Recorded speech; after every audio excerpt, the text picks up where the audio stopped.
Thank you. Hi, everyone. Welcome to my presentation. In this talk, I'm going to walk you through my recent research on operation of fraudulent shopping websites. Let's start with a little bit of background. Fraudulent shopping websites are websites that directly defraud users by stealing their money. The way that they go about it is that sometimes they sell brands, or sometimes they're selling generic item and they wouldn't deliver anything at all. And sometimes they deliver counterfeits, like that's something that's not similar what it was advertised for. And this is actually a big problem because of different reasons. The first one is that users are actually losing money to these websites. In this chart, we can see the amount of monetary loss that users have been reporting to FTC for the past few years. And we can see that since 2021, the amount of monetary loss is over $300 million. And it's important to keep in mind, not everyone would report their loss. So it's actually just a fraction of what's been going on. And there are other factors here. It also affects the financial organizations that are involved because of the increase in chargeback dispute, and also it affects the brands that are involved, their reputation.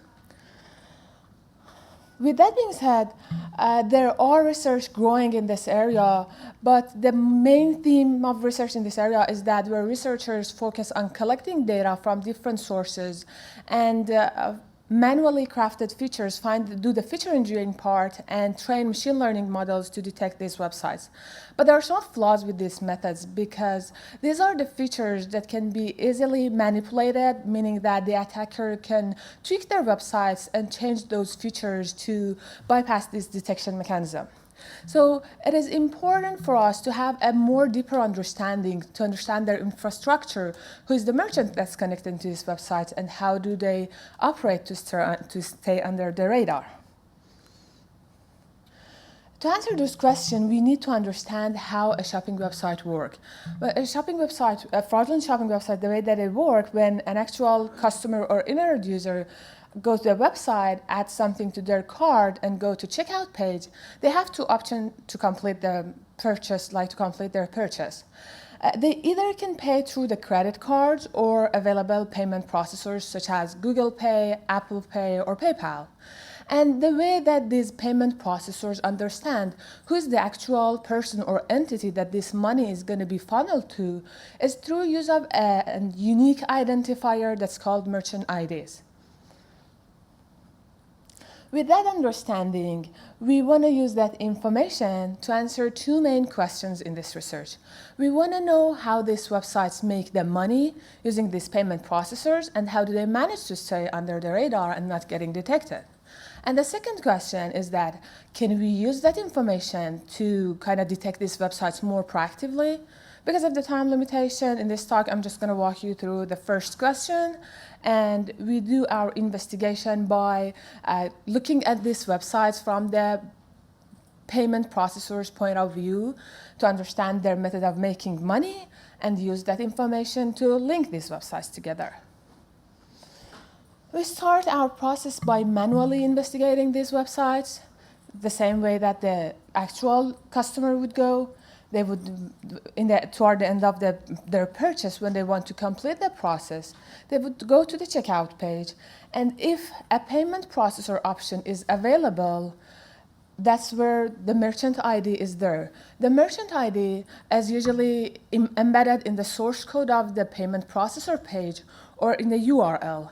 Once we do this checkout process for several websites, we were actually seeing that some of these websites have literally same merchant ID, meaning that the same fraudster is running these websites.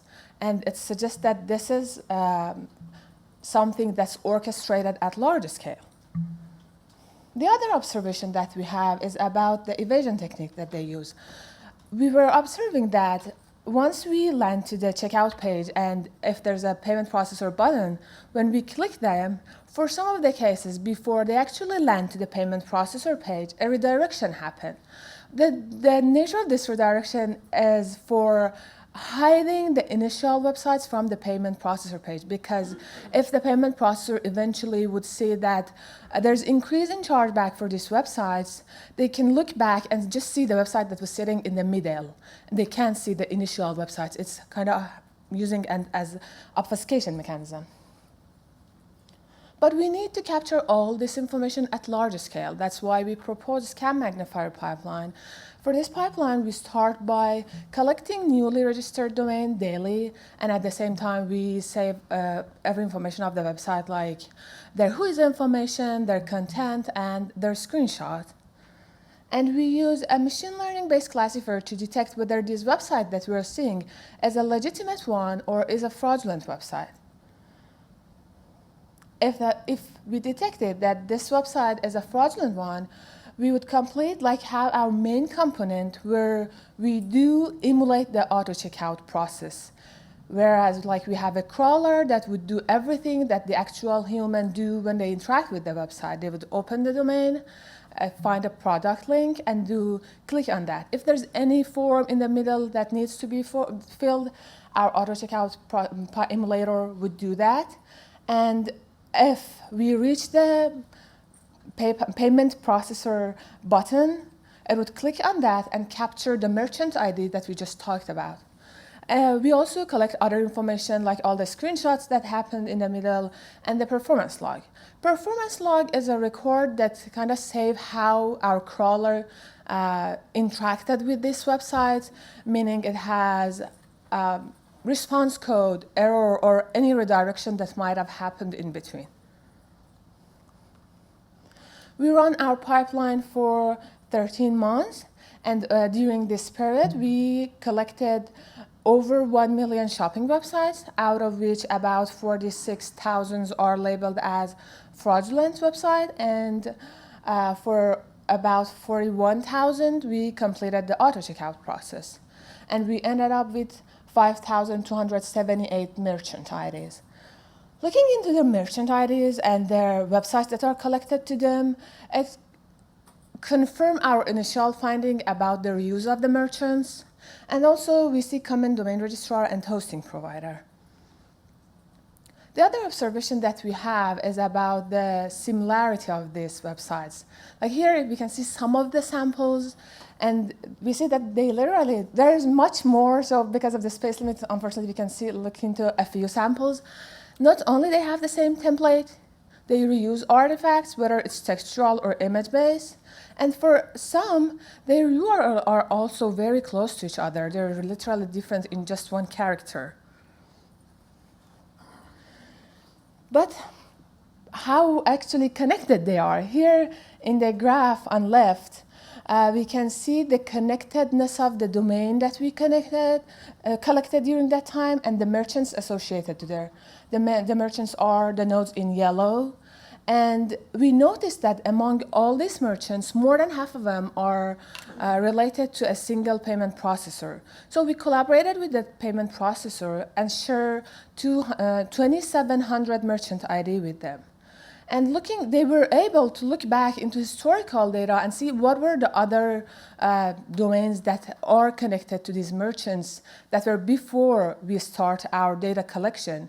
And it turns out that these 2,700 merchants are actually connected to more than 14,000 domains. So it's even more connected than we initially discovered.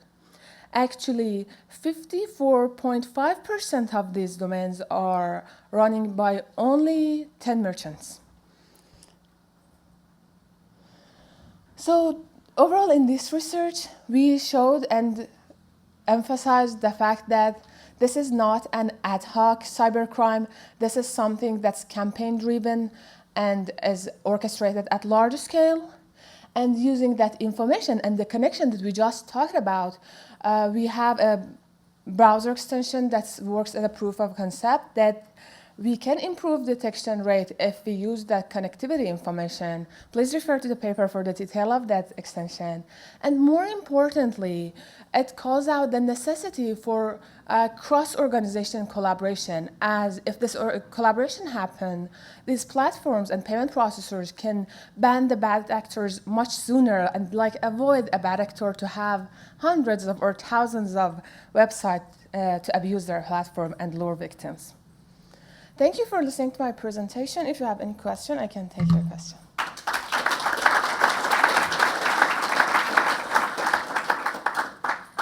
So yes, we have time for a couple of questions. Please introduce yourself when you're asking that. Juan Caballero, NDSS Software Institute. Very nice talk. I was wondering, okay, so most of the transactions, 10 merchants, so can those actually be prosecuted, basically, at the end? Those merchants are identifying with that. So, what is the takedown procedure after you identify those merchants?